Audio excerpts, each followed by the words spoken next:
Perkenalkan, nama saya Lestari Kurniawati MPD dari SMP Negeri 1 Rangkas Bitung. Saya mengampu bidang studi IPS di kelas 8 dan kelas 9. Pada makalah kali ini saya mengangkat tentang implementasi atau penanaman nilai-nilai kebinekaan pada pelajaran IPS melalui dialog kritis antara orang tua siswa dan siswa.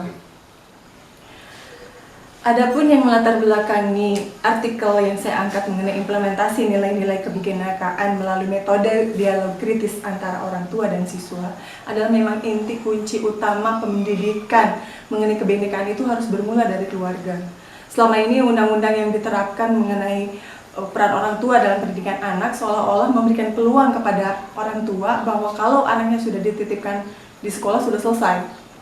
Ini yang kemudian harus direvitalisasi kembali, bahwa bagaimana caranya mengemas pendidikan, apalagi di tengah pandemi seperti sekarang ini, yang mayoritas di tempat saya mengajar sudah zona merah, harus belajar dari rumah, maka mau tidak mau pembelajaran siswa dengan orang tua harus kembali dilibatkan. Kenapa kemudian metode dialog kritis yang saya gunakan? Karena menurut Paulo Freire, dialog kritis itu merupakan prasyarat terjadinya epistemologi.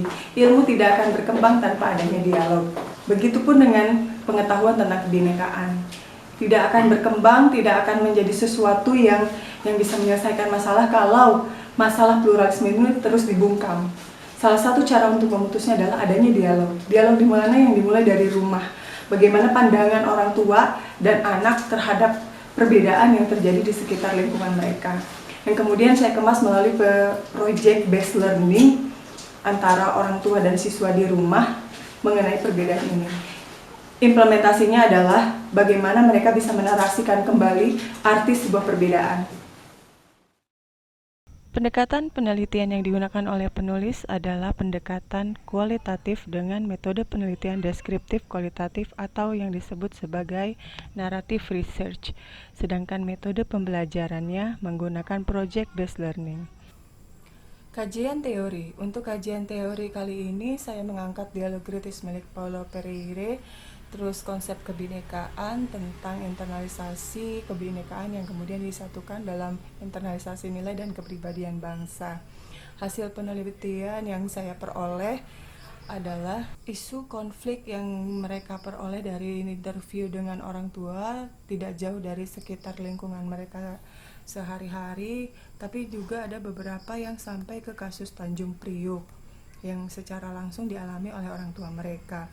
Subjek yang terlibat, inti permasalahan, juga solusi konkret dan internalisasi nilai diperoleh dari lingkungan sekitar. Kemudian pola-pola yang terbentuk dari hasil interview tersebut, bahwa ternyata mereka amat antusias, dibuktikan dengan perhatian yang lebih mendalam akan makna yang mereka peroleh, dan visualisasi dari isi cerita tersebut dibutuhkan untuk lebih memahami alur bahwa ternyata perbedaan itu tidak untuk dipertentangkan karena harganya amat sangat mahal. Kemudian mereka lebih puas bahwa perbedaan untuk ditoleransi sebagai sebuah tindakan yang konkret untuk memutus masalah SARA.